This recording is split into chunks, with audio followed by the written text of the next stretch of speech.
أعوذ بالله السميع العليم من الشيطان اللعين الرجيم. بسم الله الرحمن الرحيم. In the name of God, most merciful, ever merciful, and may God's peace and blessings be upon His holy Prophet Muhammad and the purified members of his household and progeny.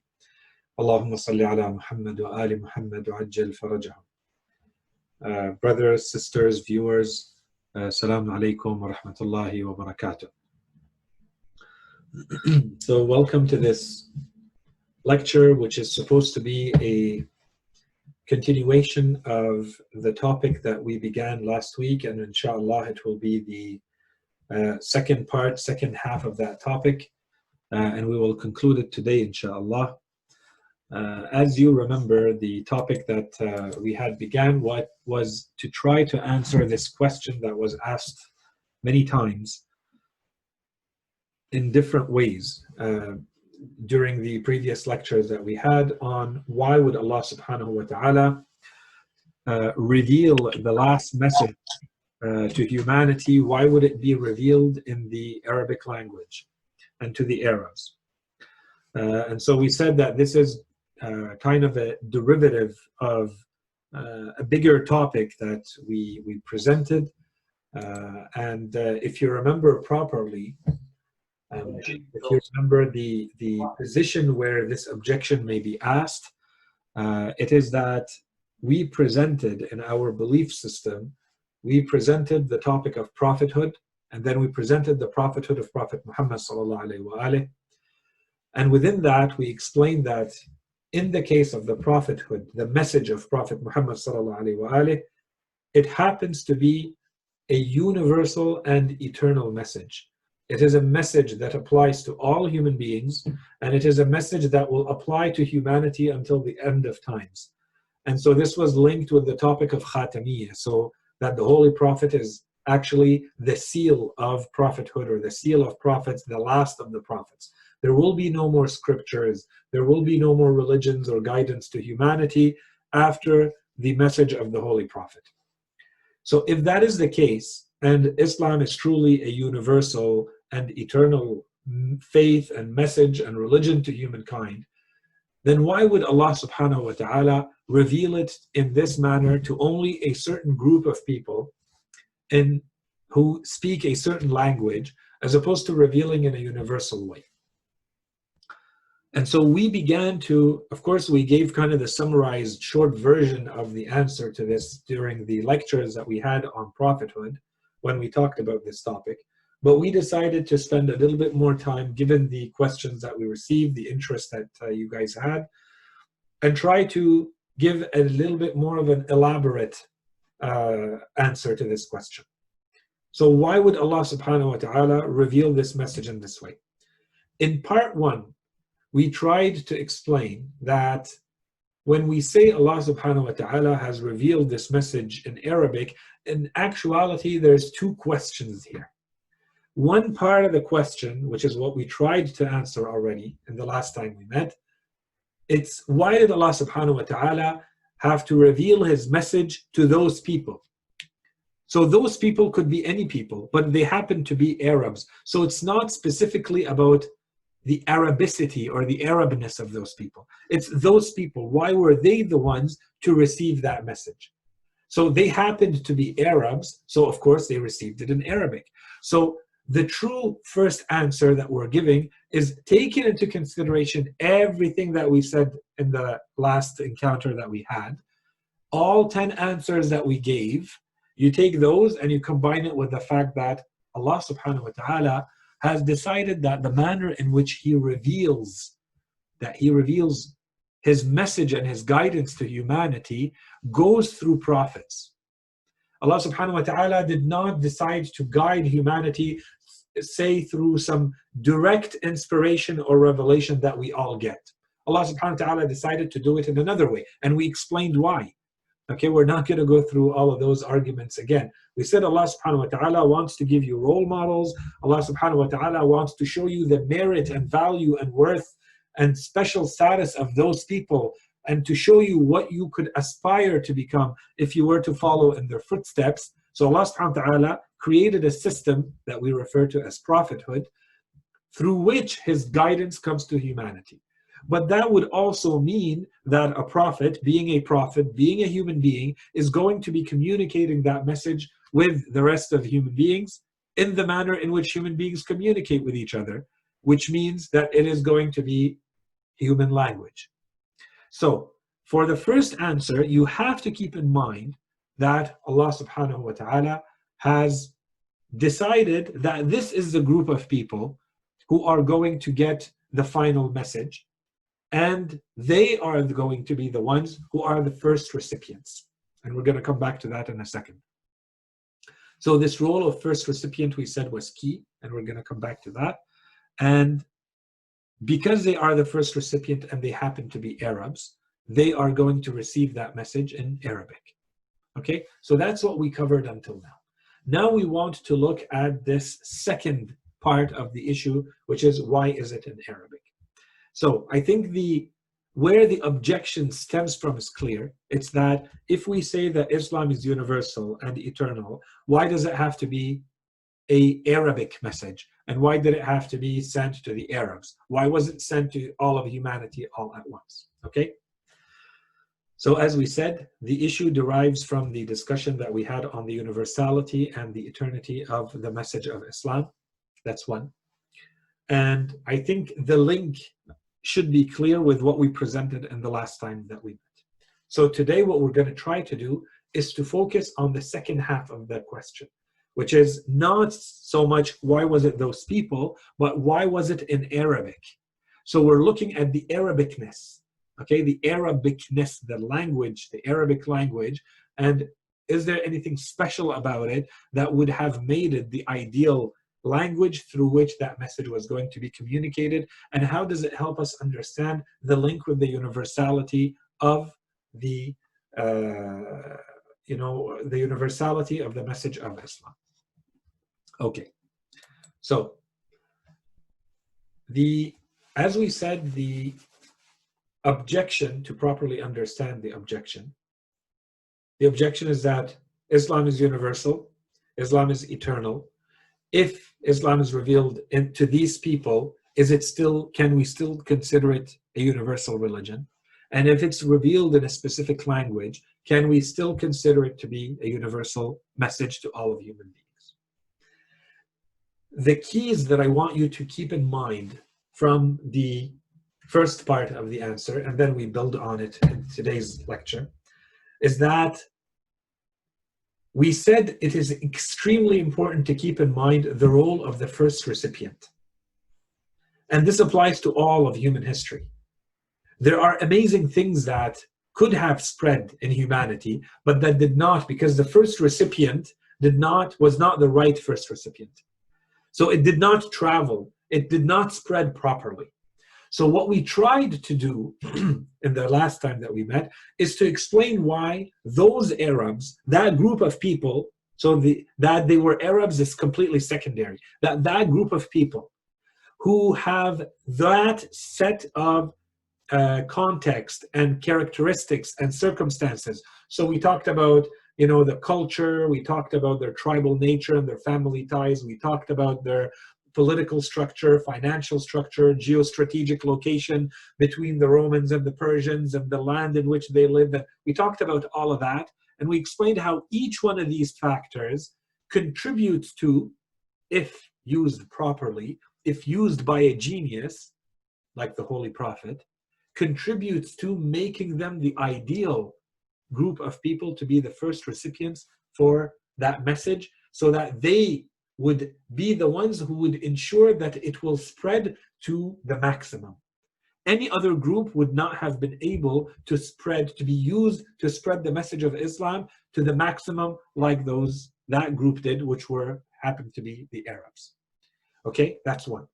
Two, when we say that it is, of course, Allah subhanahu wa ta'ala is the one who chose, who put all of those circumstances in place. He sent the Holy Prophet at that time to those people, but then it was up to the Holy Prophet to kind of manage that whole situation in the way that he did. So here's where you have to decide, you have to see, did he actually do anything special or not? And the reason I ask this is because sometimes when you look at a set of circumstances, let's say a group of people in this case. When you look at them and you want to see to what extent is it natural for them to evolve into something? Is it natural for them? And to what extent it's absolutely not natural. So it's more of an exception, not necessarily, I could call it a miracle, something supernatural, it breaks away with all the laws. Let's just say there's a natural evolution towards something, or it doesn't really look like it should have been a natural evolution, but it still happened, which tells us that there was an external factor. So what do we mean? You look at a group of people, you look at the way they live, the technology they have access to, the knowledge they have, their family ties, their culture, their economy, their politics. You look at all of that. You can do that with any society today. You can kind of predict where should they be in 10 years, in 50 years, in 200 years. If you're really a sociologist and a historian and you understand the kind of the ebb and flow of how a society works, then you should be able to trace the path of that society to kind of predict how they're going to mature into something else, right? This is perfectly normal.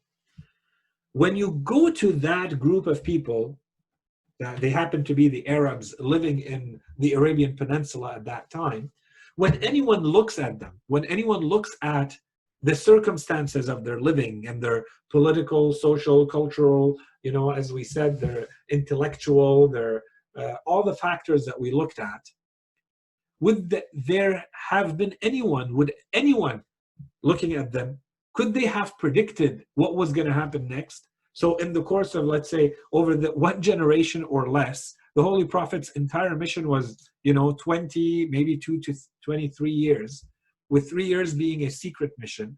And then he spent about 13 years in Mecca and 10 years in Medina, where he really was able to take his mission to another level.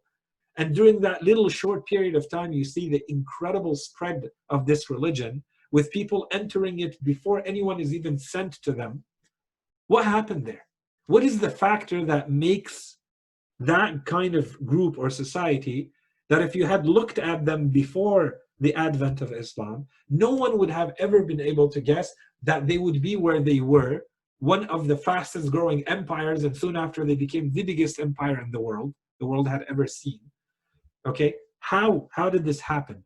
When you look at them, the before and after, there has to be something that happened. And the something, in short, is the Holy Prophet. That was the only difference. And this is where you see the greatness of this man, that he's able to take that kind of society. Anyone looking at it would say, the last group of people who are going to be able to evolve in this manner and who are going to be able to have this kind of impact on the world stage would be them.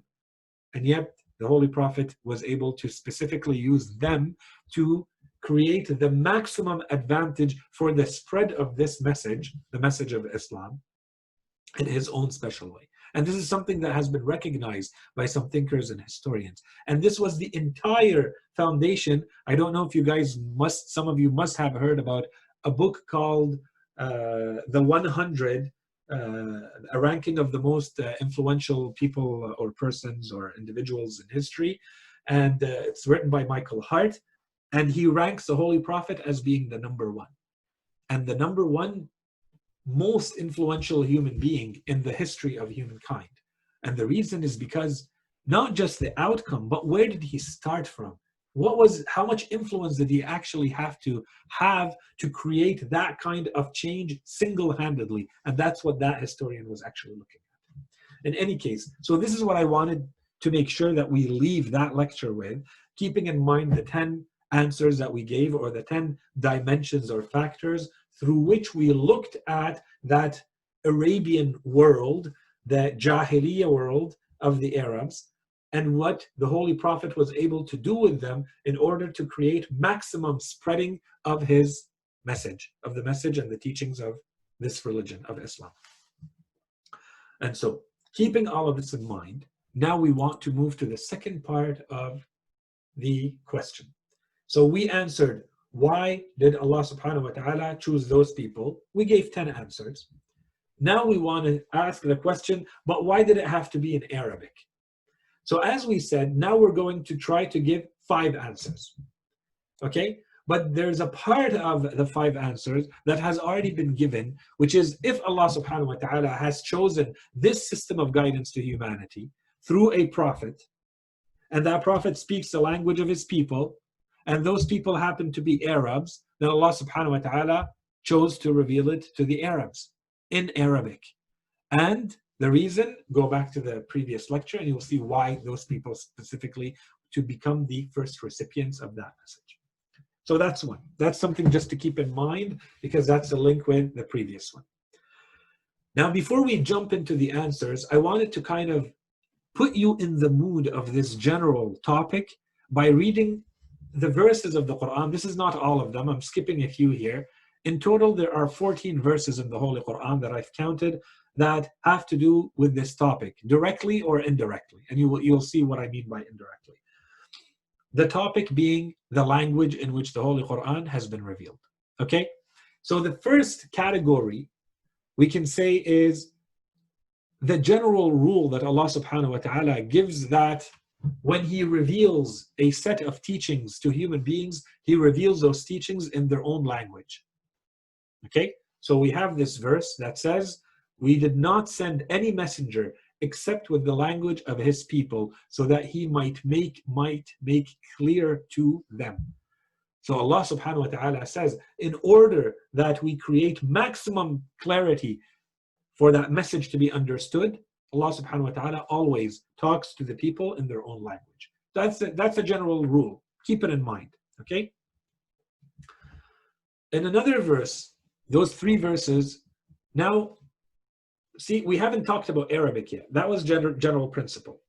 In those verses, the Holy Quran is now specifically talking to the Holy Prophet and his people, and he's saying, and we have revealed this Quran in your language and in the language of your people. So it says, indeed, we have made it, we have eased it, okay? And the Holy Quran uses those terms.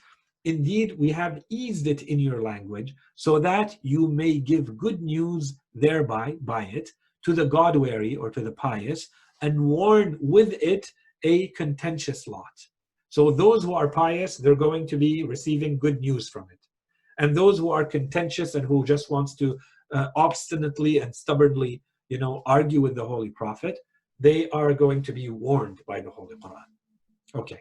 So now we're starting to see that the Holy Quran is being sent in a language. Again, here, see how it says, in your language. Indeed, we made it simple, or we eased it in your language, so that you may give. So in order for the Holy Prophet to use this teaching to perform these functions, so in the first one it was to make clear, here it's to warn and to give good news. In the next verse, indeed we have made it or eased it in your language, so that they may take admonition, so they can use it as a warning, okay, and they may take heed, and they actually listen to what is being said. Okay, in another verse, and thus we have revealed to you an Arabic Quran, so that you may warn the mother of the towns, usually they say that's Mecca, and those around it, and that you may warn against the day of gathering, so Yawm al-Qiyamah, about which there is no doubt, a group in paradise and a group in the blaze, or a blazing flame. So why did Allah subhanahu wa ta'ala send the Quran in Arabic? It's so that He can warn the mother of the towns, al-Qura, Mecca, according to the majority of the interpreters, and that you may warn, so that everybody understands this warning in their language. It is being sent to them in Arabic. Okay. Now there are a group of verses, a batch of verses, a category of verses that specifically refer to Arabic again and again. So we're going to go through them quickly. And again, I'm reading these so that you keep them in mind as we go through the answers afterwards. Indeed, we have sent it down as an Arabic Quran, so that you may reason. This is aql, so that you may understand, so that you may reason. Keep that in mind. Thus, we have sent it down as a dispensation in Arabic. Okay? In another verse, we certainly know that they say it is a human being who instructs him. So it's not Allah who's teaching him. He's learning the Quran from someone else who's teaching him. The language of him to whom they refer is, in the Quran it says A'jami. So the best way to translate it for now is non-Arabic. Okay, it's foreign, it's obscure. While this revelation that they're hearing is a manifest, clear Arabic language in Surah Al-Nahl. In another verse in Surah Taha, it says, thus we have revealed it down as an Arabic Quran, and we have given or paraphrased or propounded, explained some of the threats or the warnings in it, so that they may, your people, may be godwary, so they may be pious, they may be righteous, religious, or it may make them take heed, or it may evoke remembrance in them. Okay, so here we're seeing how the Holy Quran is being sent in Arabic to perform these functions. Okay, there's a functional reason. If it's not in Arabic, this is not happening. That's how we understand it, right? A few more verses. This is indeed a revelation successively sent down from the Lord of all the worlds. The trustworthy Spirit has come down with it upon your heart, so that you may be one of the warners in a clear or evident or eloquent Arabic language. In another verse, Surah Al-Zumar, certainly we have drawn for humankind in this Quran every kind of example, so that they may remember. An Arabic Quran, free from any distortion or without any deviation, that they may be godwary, that they may be pious. In Surah Fussilat, a book whose verses have been detailed or made distinct or elaborated, an Arabic Quran for a people who have knowledge. So now it's about knowledge. Okay. And had we made it a non-Arabic Quran, they would have surely said, why have not its signs been clarified or articulated or explained? What a non-Arabian and an Arabian, right? So a non-Arabian, A'jamiyun wa Arabi. So A'jami is the Holy Quran and the Prophet is Arabi. It doesn't work. Say for those who have faith, it is a guidance and healing. But for those who are faithless, there is deafness or obstruction in their ears, and it is lost to their sight because there's a blindness. They are as if they were being called from a faraway place. So they completely miss the point of the Holy Quran. They are blind and deaf to it. The next verse in Surah Al-Ahqaf, and before it, so before the Quran, the book of Moses, a guide and a mercy. And this is a book which confirms it, so which confirms the guidance in the book of Musa, an Arabic language, to warn those who have committed injustice, and good news for the virtuous or the doers of good. Okay, in Surah Al-Ahqaf. So keep those verses in mind. Now we're going to get into the answers. So, answer number one. Why would Allah subhanahu wa ta'ala reveal the Holy Quran in Arabic? Let's start with the most frank, honest answer that we should be giving to this question. And the real answer is, we do not know for sure. What we do know, based on everything we know, is that, and everything we have said until now, is that we believe in a God who is wise. We believe in a God who acts with purpose, because he has no reason to act without purpose. Right? And when we talked about divine wisdom, when we talked about the type of God he is, we said this is the type of God who always behaves with infinite wisdom. That much we know. But do we know what that wisdom is? And do we know that what it is fully? No. We know what it is if we are told what it is. So when Allah subhanahu wa ta'ala, through his scriptures, through his prophets, through the imams, teaches us the wisdom behind an act, the reason behind a teaching, then we know why he behaved the way he did, why he acted in a certain way and not another. And even when that is the case, even when Allah subhanahu wa ta'ala explains to us the reason why he does something or doesn't do something or how he does something, even if it is explained, that's never the full answer. His wisdom is infinite. The part that we are getting is part of the answer. And it can never be the full answer, because we will never be able to appreciate and encompass all the criteria that Allah subhanahu wa ta'ala considers that go as a factor into his act and his decision, let's call it. That is impossible. We don't have an ability to understand that. So the best we can have is if we are given the answer, then we know what it is. That's why Allah subhanahu wa ta'ala does this. Okay? And the Quran is full of this. When He explains in the verses of the Quran, we are telling you to do this or not to do that, and here's the reason why. Here's the wisdom why. But this is always partial. That's one. And then we have the other divine acts, divine decisions, and no explanation is given to us. So what do we do in those cases? In those cases, we can do what we are doing right now. And that's why I use this as a first answer. It's conjectural. We do not have 100% certainty of why Allah subhanahu wa ta'ala did it this way. But the best we can do is put everything we know together in a certain way and see if we can come up with possibilities. And that's what we're doing. We're coming up with possibilities on why Allah subhanahu wa ta'ala may have used the Arabic language as the language for His universal and eternal message, His last message. Okay? So when we say conjectural, what we mean is it's not completely random or arbitrary. Of course, we're saying that we're putting a theory together. That theory may be completely right, maybe completely wrong, maybe somewhere in between. Okay? So that's why scholars have to continuously work on these and make them evolve and improve on them and find the flaws and fix them and so on and so forth. So the reason we are talking about this now, and one of the examples, now let's forget the reason, the example that we have already encountered that has to do with this, because I had explained it in detail, so I'm referring to it to make this point a little bit clearer. If you remember when we talked about general prophethood, we said Allah subhanahu wa ta'ala has not given us all the reasons and all the manners in which He decides when a prophet is required for a group of people, which group of people should receive that prophet, what kind of prophet He should be sending, should it be one or more prophet with a new scripture or not, and so on and so forth. I think you all remember this.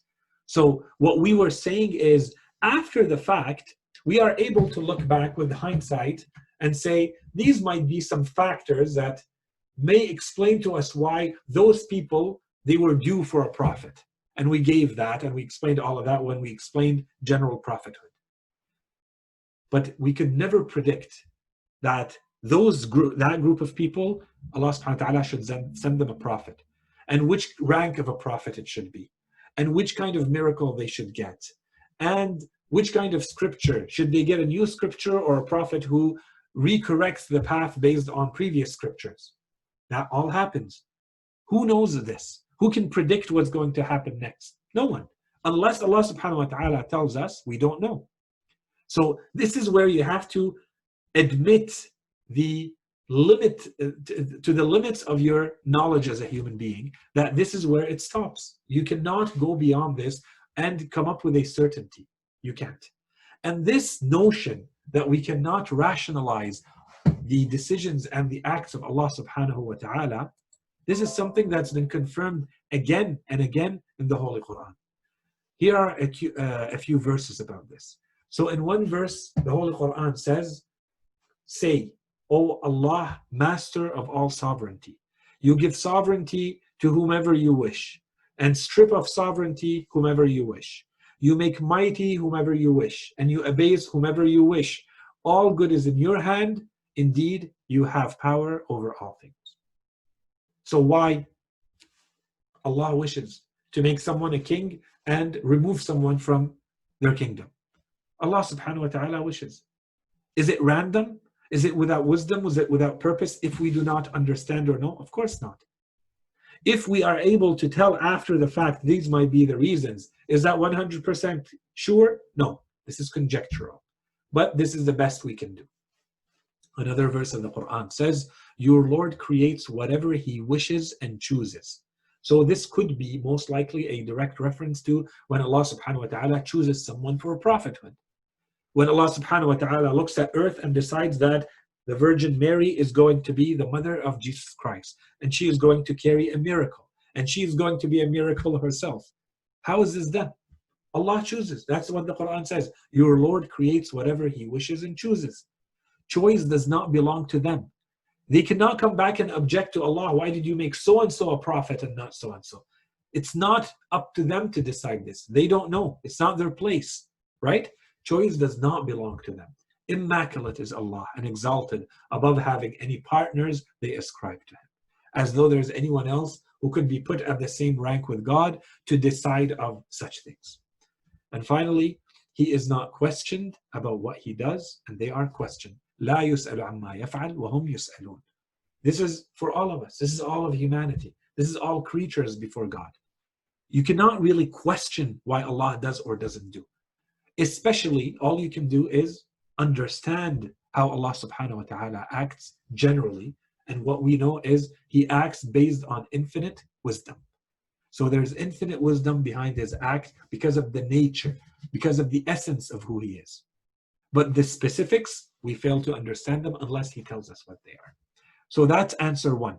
We do not know for sure. Okay? So that said, let's move to answer number two. Answer number two, and there is so much that has been, book after book have been written about this. And this is a classic answer you will get. Why did Allah subhanahu wa ta'ala choose the Arabic language to reveal His final message in? The short answer, and we're going to go into a little bit more detail to give you some examples. The short answer is there is something specific about the Arabic language. The Arabic language is very, very special. It's special in its lexicon, so the words that make it up, in its morphology, how you create the words, its syntax, the grammar upon which it's built, and so on and so forth. It's special. It's a very, very special language. And of course, here we can't get into the technical details. That would take a lot of lectures to try to explain from every angle what has been said about how special the Arabic language is. So I'm just giving you quick answers, quick points that come from the classic literature about how, in what way is Arabic special. One of the main points raised here is the number of roots. So a root is, Arabic is a type of language that has roots. And if you have a root, it means you can create multiple words from a certain set of sounds. So let's say the majority of sounds in Arabic, the majority of words, the roots in Arabic are made up of 3 parts. Okay, so it's a type of language where the roots are made up of 3 parts, 3 sounds, 3 syllables. You put them together, that creates a root. From that root, depending on how you decline that root, you can get words. And depending on certain rules of declination, you are going to get different meanings. You're going to generate, there's patterns that if you follow them, you're generating different patterns of meanings. No matter what the root is, you always apply this. And if it's a root made up of 4 parts or made up of 5 parts, these rules are going to apply in their own way. If you look at any language to understand how rich that language is, you have to look at how many roots does it have. So basically you're looking at what is the potential combination number that you're looking at. How many words could you potentially create? And according to the stats for the Arabic language, if you look at many, many other languages, I'm not going to go through them now, but let's say one of the richest languages right now is English. It's between 400 and 600,000. If you look at Arabic, it has 12.3 million roots, 12.3 million combinations, not roots. So if you put the roots together, and I hope I didn't say roots in English, how many words you're basically generating from the available roots that you have. In Arabic, you have 12.3 million. So if you combine many of the languages of the world together and put them side by side, you still don't get as many potential words as you could have in the Arabic language. So this is just to start giving you an idea of the richness of this language compared to other languages. And where you see it sometimes is, and this exists in all languages, but not to this degree. You know, I'm sure many of you have heard, for instance, that the people who live in the north, let's say in Canada or Russia, how many words they might have, 20 or 30 or 50 words for snow, for instance, the different types of snow. Well, let's look at the Arabic language. There are more than 60 words to talk about a dog. There are more than 80 words to refer to honey. There are over 100 words for the sword. More than 200 for a snake. more than 500 for a lion, and more than 5,400 for a camel. Okay, are they the same? No. These are different ways to talk about a reality with a nuance. There's a reason why you choose this word instead of that word. If you have the linguistic affinity, you will understand what is different between those 2 words, or 3 words, or 10 words, or 5,000 words. Okay? So this type of richness doesn't exist elsewhere. That languages have multiple words to refer to a reality, and this is more a cultural thing because there's a need for it. Okay? The more you encounter that reality, the more you have to express its nuances and its differences to others, the more words you need for that, and that's when you come up with different words. So what we were saying right before stopping is that there is a scholar, he's actually a medical doctor, but who decided to write a book that has now become, it's called Mu'jam al-Firdaus. And in his case, he is someone who initially began by looking at the Arabic language, thinking that the Arabic language has something like 330 words that were borrowed by other languages, and they became the source of those languages for those words. So you know how languages, they borrow from each other, they take words from each other. Okay, so there were around 300 words, and that's still a lot, that initially this man thought were borrowed from the Arabic language by other languages, including, in this case, English. So over the next, years, many years, because he worked on this for a very long time, and I've gone through the book. It's a two big volume book. He talks about how he got to do this kind of research. And what he reached as a conclusion initially is that his initial idea was that there were about 300 roots in Arabic that were borrowed, and from which there were about 3,000 words that were borrowed in total from the Arabic language. At the end of his research, in the conclusion, there were about 3,000 roots and 25,000 words that were taken from Arabic language into the English language. And it's fascinating to go through the words. So he lists those words in his Mu'jam al-Firdaus, the Dictionary of Paradise, if I remember how it's been translated. And just so that you know what it means when we say 25,000 words, 24,000 words were taken from the Arabic language into English, just so that you know, on average, an average English speaker would probably know something like 20,000 words. And if they're very educated, they would know around double that, so it would be about 40,000 words, just so that you know. And in normal speech, the people, so we're not talking about very technical words that people generally use in their daily lives, people use about 5,000 words when they speak English. So when we're saying that there are about 25,000 words that were borrowed from the English, from Arabic into English, that's a very, very big number, okay? Just to keep in mind. So that's a second thing. A third thing, the meaning in Arabic language, the Arabic language is called Mu'arab. It's the type of language that has i'rab. And i'rab is difficult to explain in a language that has no i'rab. But generally speaking, it means that to understand the meaning of a word and the meaning of a sentence, I need to understand the i'rab of it, how the function that it performs in that sentence. Okay? And hence, we need to understand the rules that require me to change in Arabic. The way you mark this i'rab is usually by the ending of the word, and that is the suffix, the harakat that you put at the end. And it's going to change, it's called the declension. It's going to change the meaning of the word, or sometimes the function of the word in that sentence.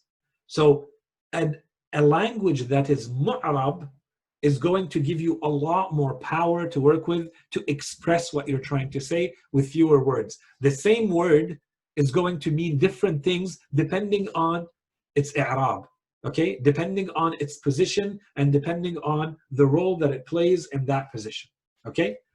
If you keep in mind that the point of a language is to express meaning and to express realities to others, then the more you have that capacity, that expressive capacity, the more you are going to say that that language is powerful. It's a better language. It's a more effective and more efficient, therefore more eloquent language. You can express more with it by doing less, by using less. So it's more efficient, more effective. When linguists have studied the Arabic language, and I'm talking about real experts on the Arabic language, they say, one, everybody kind of agrees that Mu'arab languages are much more powerful in their expressive ability than non-Mu'arab, that's one. And two, from all the Mu'arab languages, Arabic stands in a league of its own. Nothing compares to what the Arabic language is able to do in its Arab. So this is if you go to the specialists of the Arabic language. If, for instance, and I'm giving you a few examples, and I mean there's such, reductionist small examples, but just to give an idea of what we're talking about. So if you look at the words, in these cases, in any other language, if you look at Kayfa anta wa Muhammad, the words are the same, okay? But the i'rab is changing. So in the first case, we're saying Kayfa anta wa Muhammadun. In the second sentence, in the second version, we're saying Kayfa anta wa Muhammadan. Okay, if I say Kayfa anta wa Muhammadun, this is the nominative function. So that's why I'm indicating it with the with the dhamma in this case, the raf'. Then basically I'm saying Kayfa anta wa Muhammadun.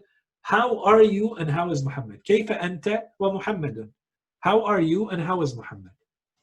If I say Kayfa anta wa Muhammadan, this is the accusative case, and in this case what I'm asking is, how is the relationship between you and Muhammad? Kayfa anta wa Muhammadan. How's the relationship? You can't say that in another language in this way. Nothing changed, the same words. I'm using the same words here. You go to another language and you say La yadhhab Mahmud. La yadhhabu Mahmud. If I say La yadhhab Mahmud, what am I saying? I'm saying I'm categorical. I'm 100% sure Mahmud is not going to go. La yadhhab Mahmud. So this is the adjussive case. If I go to the next one, the nominative or the indicative case, La yadhhabu Mahmud, tell Mahmud not to go. La yadhhabu Mahmud. Okay? This is when you start to see the power of the i'rab that exists in certain languages. If you look at the stylistics, okay, so now we're going beyond just the words. If you look at words like, say, Jafar. Okay, Jafar is supposed to be if you take a language that is, let's say, English, for instance, and you want to say something and you want to add intensity to it. So you say, for instance, something is good, something is better, something is the best. Okay, then that's it. You're out of option. Okay, so in Arabic, you could say something like Ghaffar, and you could say also something like Ghafoor. And both of them mean, but in different ways, having a lot of maghfirah or ghufran. Okay, if you look at words like hammaz or humazah, ajib and ujab, and the Quran uses all of this, and it uses it to say something completely different. You can't just translate this with a word. You need a full sentence and sometimes more to explain the nuance between Ghaffar and Ghafoor. You can't say that in a word, but you can say that in Arabic. This is what we mean when we say that it has a lot of richness and a lot of expressive power in a very efficient way, in very few words, in very few syllables. In one sound, it can change the meaning entirely.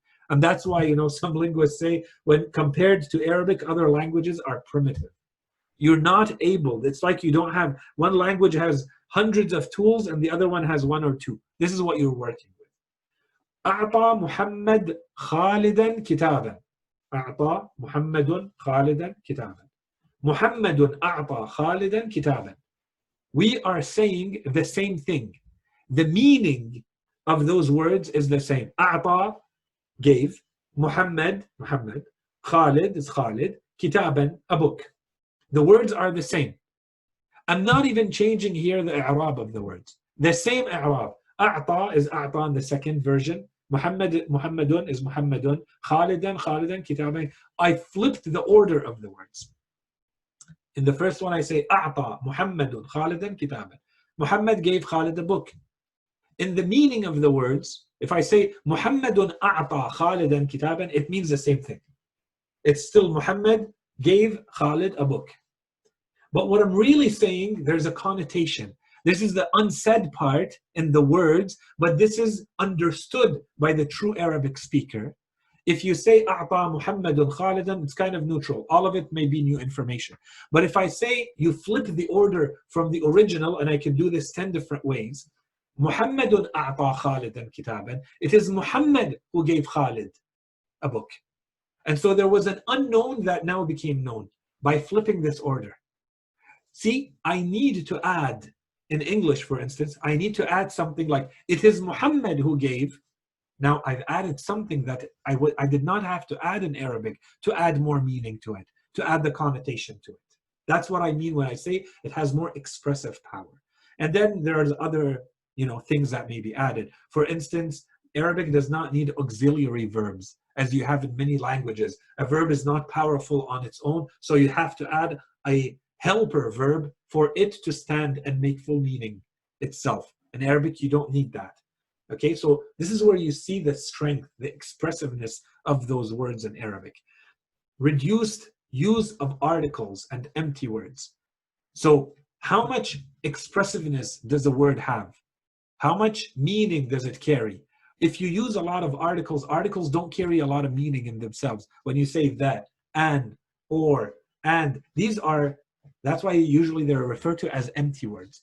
It's not like saying table and chair and house, because they're helping you get the language or the idea across, but in itself, it's not really doing anything. In Arabic, there's very little of that compared to other languages. So every use of every word has a lot more meaning. So you need a lot fewer of them. And this is something very interesting. As someone who has spent a lot of time studying languages, there's always usually a very interesting trade-off. Languages either have longer words, which means they have shorter sentences, or they have shorter words, which means they have longer sentences. So this is a trade-off. Are you going to be a language that allows you to combine at the word level or at the grammar level, so that you get your idea across?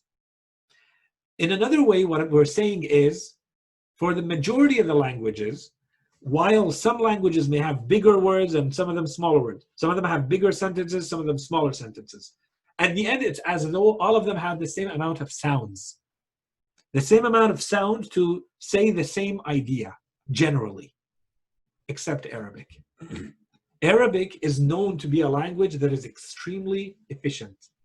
It can say a lot, and yet its words are relatively to other languages very short, and its sentences are very short.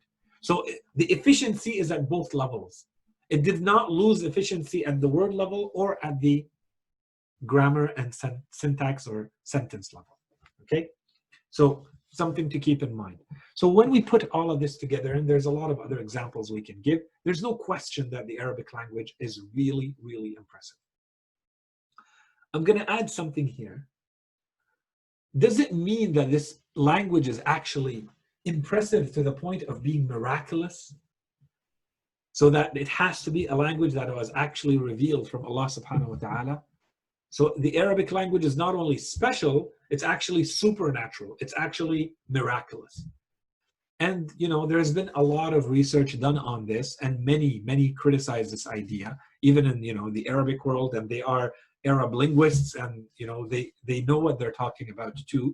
And so there's a weakness. We're not saying that one side is right, one side is wrong. For sure, everybody agrees that the Arabic language is extremely special. It's in a league of its own in many different dimensions of the language analysis. But does it mean that it's actually supernatural or not? That's where we stop short. Just something to keep in mind, okay? The next answer, the third answer that we want to give. The third answer is that, all those verses that we recited, we're not going to go through it again. We don't have time. Just to give a couple of examples. All those verses that we recited about the Holy Quran being revealed in Arabic, Arabi, Quran, Arabi, Arabi, again and again. Well, in reality, that opinion says, so we're trying to answer the question, why did Allah subhanahu wa ta'ala reveal the Quran that is Arabi, in Arabic. That's how we understand it. This opinion, this answer tells us it's actually not Arabic as in the Arabic language. We have to go back to the roots of the word Arabe. Okay, so when the Arabs used to use the word Arab and Arabi and Mu'arrab and so on and so forth, what do they mean? Before Quran, the Arabs of Jahiliyyah and the beginning of Islam, when they heard the term Arab and Arabi and Mu'arrab and so on and so forth, what did they understood from it? How was that word used? Was it used to refer to the Arabic language, or was it used to refer to something else? And this opinion is that it's actually not referring to the Arabic language. If you go back to the etymology, if you go back to the real meaning of these sounds put together, Arabe and Arabi, what it means is that it's something is pure, that something is plain, unaltered, authentic, original, clear, something that is manifest, something that is obvious and evident, something that is very precise.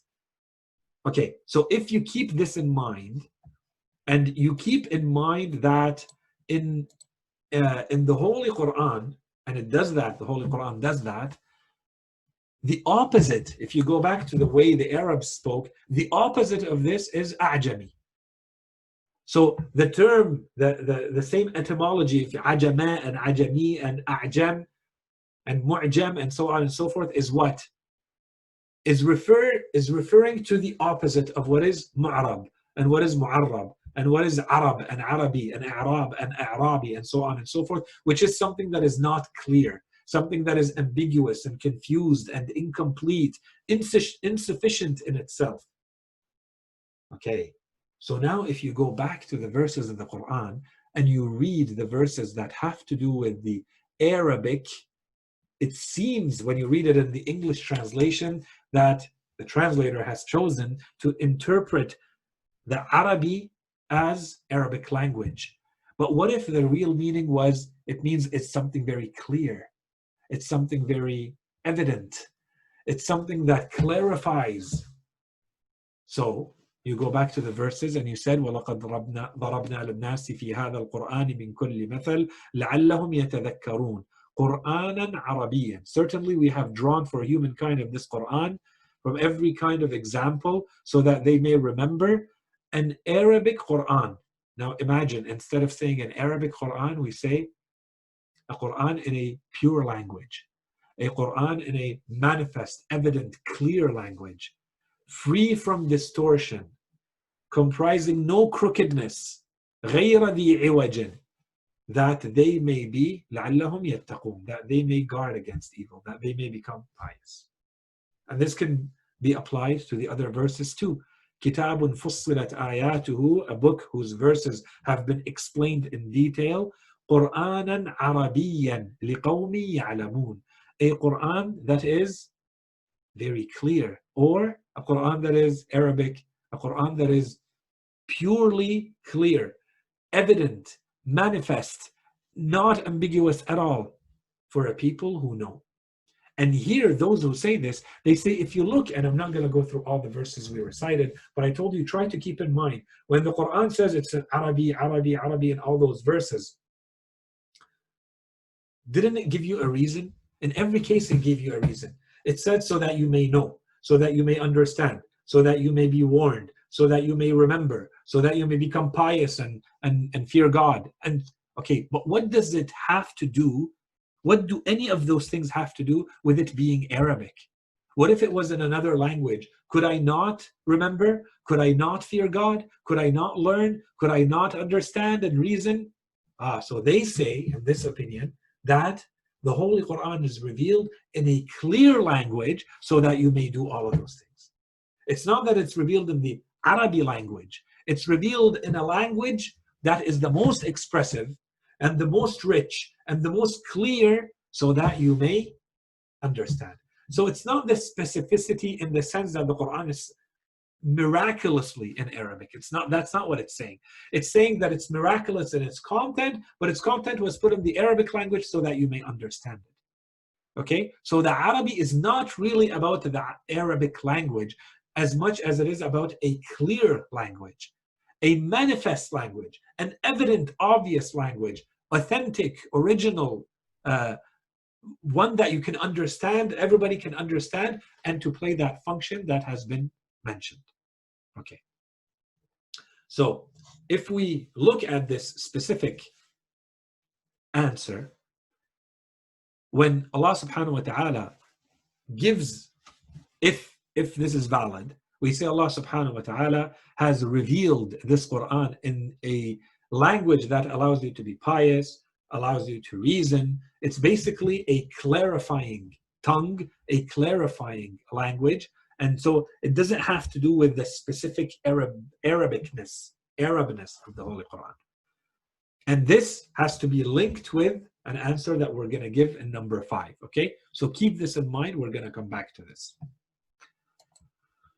Answer 4, the theory of the original language, and we are going to run out of time soon, so I'm going to go quickly here.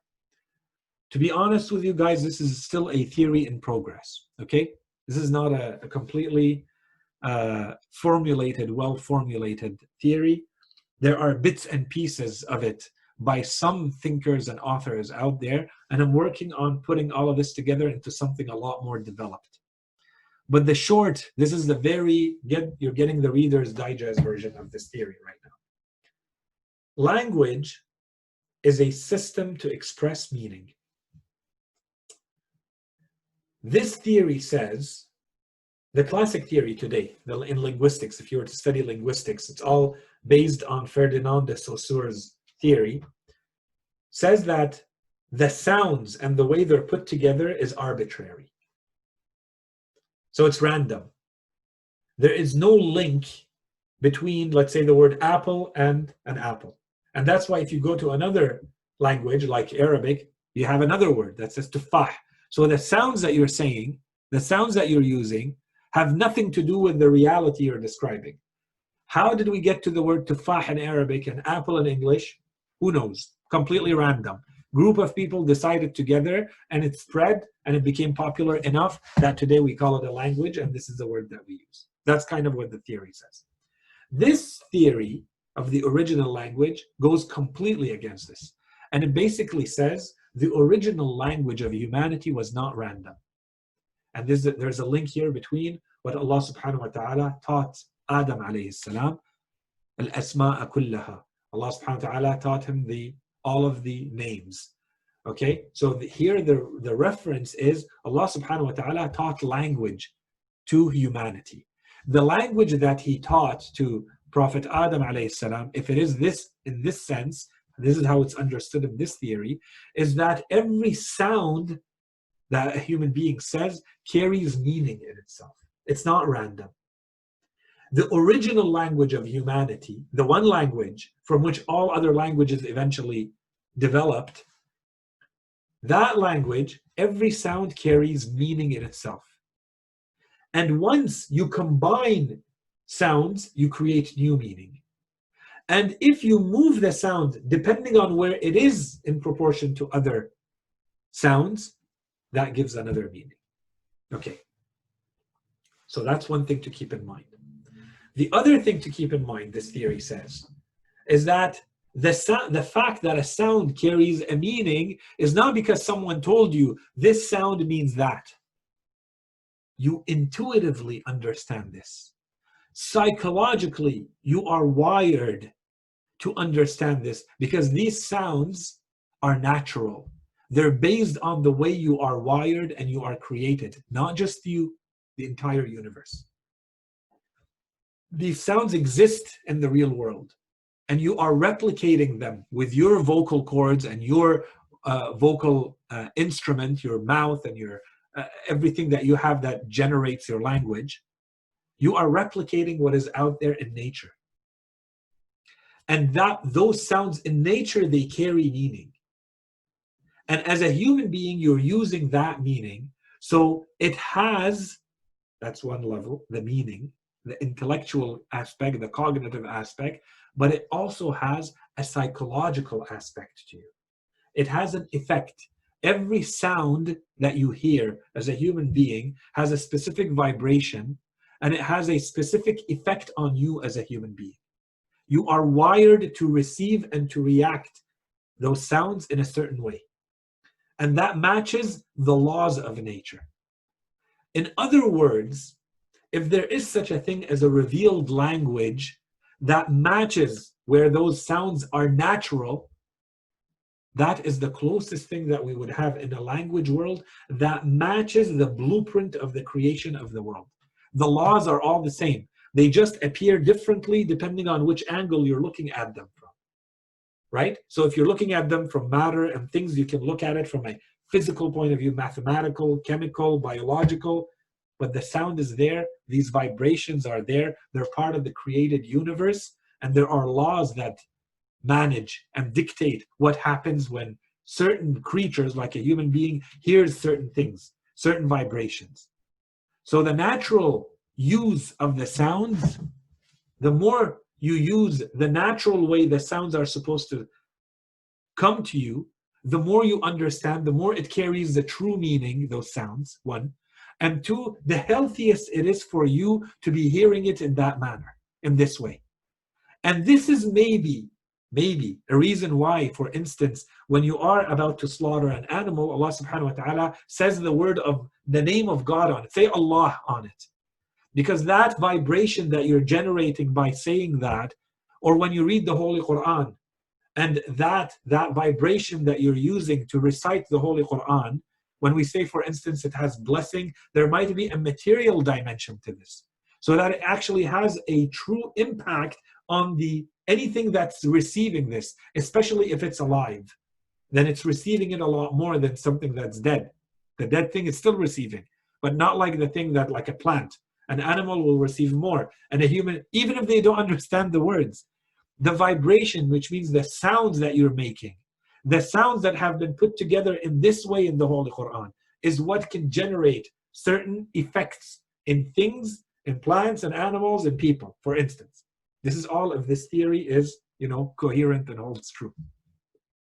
So when we come back to the Holy Quran, bottom line is it's revealed in this language because today the Arabic language is the closest thing we have to the original language, which matches the thing that was revealed to humanity where sound equals meaning.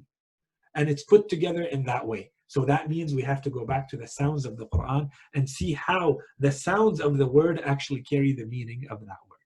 Okay? The last answer that we can give to this, so that we don't take too long, is that the reason when we concentrate on why the Quran was revealed in Arabic, we're missing the point. The Holy Quran is miraculous, yes, but it's not because it's revealed in Arabic. There was something absolutely astonishing and surprising and had huge impact on the people receiving that language when it was revealed to them in Arabic, because they understood that. But the miraculous nature of the Quran, and we spent a lot of time on this, but I want to come back to it, is that humanity, as it evolves, as it matures, as the human collective mind evolves, the more it evolves, the more it can understand from the Holy Quran. And this is part of the miraculousness of the Quran. This depth in the meaning of the Holy Quran. Okay.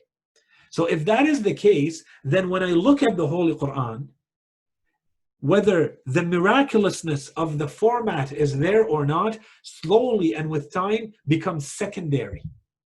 Because what really matters to me as humanity evolves and as humanity goes deeper and deeper into knowledge and into understanding the world and to understanding the laws that govern the world, the universe, and as I need more and more complex things from the Holy Quran, and I discover them once I go looking for them, this is the true miraculous nature of the Quran, which means that it's not really about concentrating on the Arabicness of the Quran. It's more about looking at the content of what the Quran is saying. Okay? So why was it revealed in Arabic? In partial answer is because the original recipients needed to be that group of people. But today, when this can very easily be a universal message, yes, when you take the Quran and you make it into English or French or Russian, you are only taking one interpretation, but that's more reason to study it. And Allah subhanahu wa ta'ala made it this way. But still the point is that you concentrate on the content. If you want to get the full experience, you need to go and spend some time studying Arabic and understanding it. But you're still not missing the point by going to another language and understanding the Quran.